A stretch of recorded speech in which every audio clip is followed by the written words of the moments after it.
Partner of 5 years cheated with my best friend. I was folding laundry when it happened. The smell of fresh linen still lingers in my memory. Clean, safe, ordinary. My husband Mark had just left for work, giving me his usual peck on the cheek and a mumbled "love you" while scrolling through his phone. His cologne, that woodsy scent I'd picked out for him last Christmas, hung in the air long after he'd gone. The first red flag was small, a missed dinner date.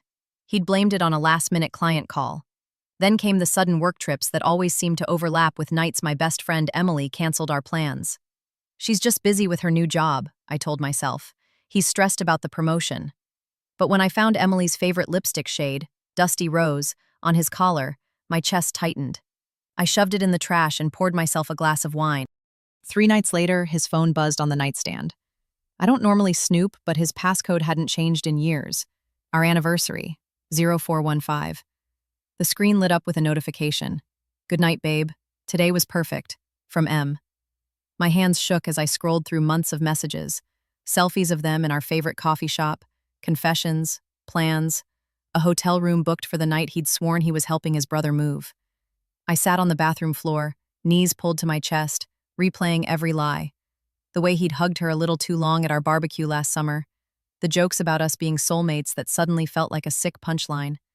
The time Emily wore my perfume to brunch and joked, "Hope you don't mind if I borrow it." When he came home, I didn't yell. I just held up his phone and said, "How long?" His face crumpled. It just happened. Turns out, it had been happening for 8 months. 8 months of borrowed weekends and inside jokes and "I love yous" whispered behind my back. The worst part?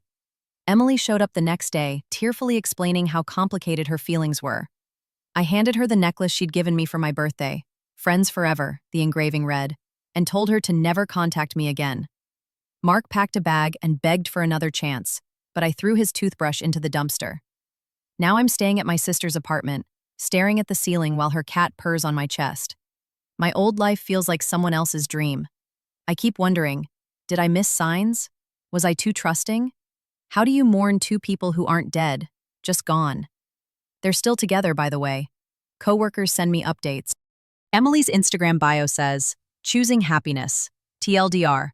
Husband of 5 years and lifelong best friend had an affair. Now I'm rebuilding from scratch. Can trust ever feel safe again?"